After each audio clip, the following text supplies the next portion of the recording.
លោកសំពៅនោះបានចេញឆ្ងាយពីកោះនោះមកព្រះអភ័យមនីតែងតែលួចទៅលួងលោមព្រះនាងសុវណ្ណមាលីរហូតនៅលើសំពៅនោះចំណែកព្រះរាជកុមារសិនសមុទ្របានធ្វើជាមេអណ្ដើកឲ្យព្រះអង្គទាំងពីរទៀតផងការធ្វើដំណើរអស់រយៈពេលជាច្រើនយប់ច្រើនថ្ងៃមកហើយការធ្វើដំណើរនោះអត់មានជួបទុក្ខទោសគ្រោះភ័យអ្វីទេតែលុះមកដល់ថ្ងៃទី15នៅសុកស្រាប់តែមេឃងងឹតបោកពកខ្មៅអាប់មានផ្គររន្ទះបង្កើតបានជាព្យុះដ៏ខ្លាំងមួយធ្វើឲ្យសំពៅឃ្លោងទៅឃ្លោងមកបាទទភូតនេះបណ្ដាមកពីមហិទ្ធិឫទ្ធិរបស់នាងយក្ខិនីកំពុងតែហែដេញតាមសំពៅពីក្រោយនៅពេលដែលនាងយក្ខិនីបានមកទាន់សំពៅនោះនាងក៏បានចាប់សំពៅបោកចុះបោកឡើងរហូតទាល់តែសំពៅនោះបាក់ដាច់ចេញពីគ្នាជាពីរកំណាប់ទៅធ្វើឲ្យព្រះសីលរាជព្រមទាំងអាមាត្យជាច្រើនអ្នកបានលង់ទឹកស្លាប់នៅក្នុងពេលនោះទៅចំណែកព្រះរាជកុមារសិនសមុទ្រមានកម្លាំងខ្លាំងព្រោះខ្លួនជាកូនកាត់យក្សផងជាមនុស្សផងក៏បានឲ្យព្រះនាងសុវណ្ណមាលីតោងខ្នងរបស់ខ្លួនហើយហែកគេចចេញពីយក្ខិនីនោះទៅ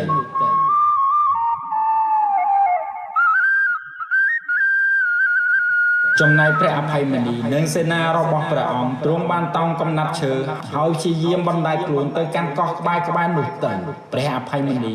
នៅពេលបានទៅដល់កោះនោះហើយទ្រង់មិនបងអង្គចាំយូរទេទ្រង់បានរត់ឡើងទៅលើកំពូលភ្នំហើយបានសូត្ររៀនមន្តវិជ្ជាការដែលបានរៀនពីលោកតាមនីអ៊ីសីដើម្បីកុំឲ្យនាងយក្ខិនីចូលមកបរិវេណកោះនោះបានចំណែកនាងយក្ខិនីមិនអាចចូលទៅជិតកោះនោះបានទេនាងបានត្រឹមតែបញ្ជាឲ្យខ្យល់និងទឹកភ្លៀងឲ្យធ្លាក់ចុះទៅកំទេចកោះនោះនាងយក្ខិនីព្រមទាំងបញ្ជាឲ្យខ្មោចព្រាយបិសាចជាច្រើនមកឃុំព័ទ្ធកោះនោះទៀតផងដែរដោយសារមហិទ្ធិឫទ្ធិអំណាចទឹកភ្លៀងនិងព្រិលធ្លាក់ជាដុំរបស់យក្ខិនីធ្វើឲ្យព្រះអភ័យមនីនិងបណ្ដាអាមាត្យទាំងអស់ទ្រាំមិនបានហើយមហិទ្ធិឫទ្ធិមុនអាគមដែលរៀនពីលោកតាមនីអ៊ីសីក៏មិនអាចទប់ទល់ជាមួយនឹងយក្ខិនីនោះបានទេ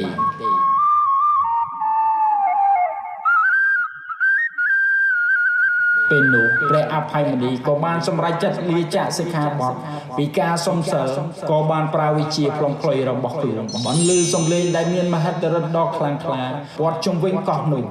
ដោយមហិទ្ធិឫទ្ធិសំឡេងខ្លុយរបស់ព្រះអភ័យមនីធ្វើឲ្យខ្មោចព្រាយបិសាចដែលហុំព័ទ្ធកោះនោះខ្លះស្លាប់ខ្លះទៀតនាំគ្នារត់ចេញពីកោះនោះទៅ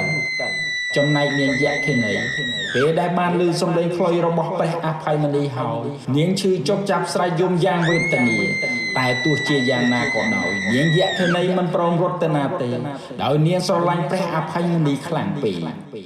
នាងយក្ខិនីទ្រាំរហូតដល់នាងស្លាប់បាត់បង់ជីវិតនៅកន្លែងនោះទៅ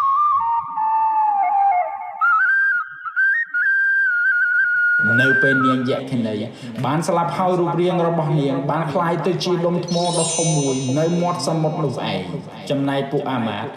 ដែលបានឃើញនាងយក្ខិនីคล้ายជាថ្មហើយក៏នាំគ្នាគិតថាប្រហែលជានាងយក្ខិនីមិនទាន់ស្លាប់ពិតប្រាកដនោះទេក៏នាំគ្នាទៅជញ្ជូនអូនមកបង្កាត់ភ្លើងដើម្បីដុតកំទេចថ្មនោះឲ្យខ្ទេច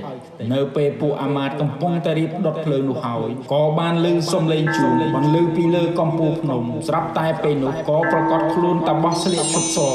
មកឈរនៅចំមុខព្រះអភ័យមនីហើយបានប្រាប់ថាប្រសិនបើយកភ្លើងទៅដុតដុំថ្មនោះនឹងคล้ายទៅជាយក្ខិនីម្ដងទៀតពុំខានហើយប្រសិនបើអ្នកទាំងអស់គ្នាមិនចង់ឲ្យនាងយក្ខិនីរស់ឡើងវិញម្ដងទៀតនោះទេសូមកុំធ្វើអ្វីទាំងអស់ទុកថ្មនោះចោលទៅបានហើយ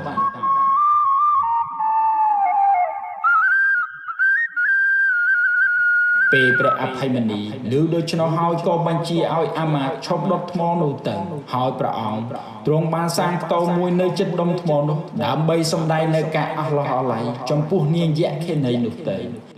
បន្ទាប់ពីនោះមកព្រះអភ័យមនីនិងសេនាអាមាត្យបានរស់អាស្រ័យនៅលើកោះនោះដើម្បីទន្ទឹងរង់ចាំក្រែងលោមានសំពៅណាឆ្លងកាត់មកទីនេះ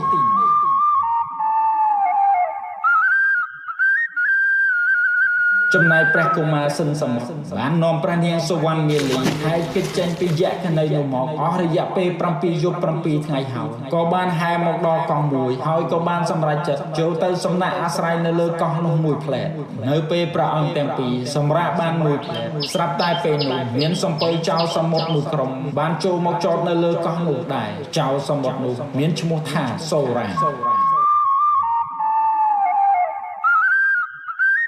សូរ៉ាបានយកកៅយិត្តរបស់ខ្លួនឆ្លងមើលក៏បានឃើញព្រះនាងសុវណ្ណមាលីនិងបរិជ្ជកុមារសិនសមុទ្រដោយអំណាចសម្រស់របស់ព្រះនាងធ្វើឲ្យចៅសមុទ្រនោះចង់បានព្រះនាងមកធ្វើជាប្រពន្ធក៏នាំគ្នាដើរចូលទៅរកព្រះនាងដើម្បីចាប់ព្រះនាងយកធ្វើជាប្រពន្ធព្រះរាជកុមារសិនសមុទ្រទ្រង់ឃើញដូច្នោះហើយទ្រង់ក៏មិនព្រមទេក៏បានតស៊ូជាមួយចៅទាំងអស់នោះតែទោះជាយ៉ាងណាក៏ដោយអ្នកទាំងអស់គ្នាក៏មិនអាចយកឈ្នះព្រះរាជកុមារសិនសមុទ្របានដែរបន្ទាប់ពីពួកចៅនោះបានចាញ់ព្រះរាជកុមារហើយព្រះអង្គទ្រង់បានឲ្យពួកចៅនោះជូនព្រះអង្គនិងព្រះនាងសុវណ្ណមាលីទៅនគរផាឡៈនិងព្រមផ្ដល់មាសប្រាក់ឲ្យទៅពួកចៅនោះទៀតផងចំណែកពួកចៅលើដូច្នោះហើយពួកចៅនោះមិនចង់បានមាសប្រាក់ទេពួកចៅបានគិតថានេះជាឱកាសដែលខ្លួននៅជិតព្រះនាងសុវណ្ណមាលីហើយក៏បានព្រមជូនព្រះរាជកុមារនិងព្រះនាងសុវណ្ណមាលីទៅ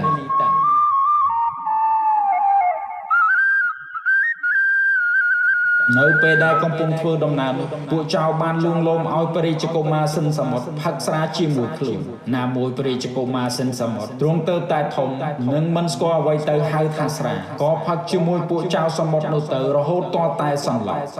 ចំណែកចៅសមុទ្រនោះបានឃើញឱកាសដូច្នោះហើយក៏បានចូលទៅក្នុងបន្ទប់របស់ព្រះនាងសុវណ្ណមាលីហើយចូលទៅអោបនិងព្យាយាមលួងលោមព្រះនាងដើម្បីឲ្យ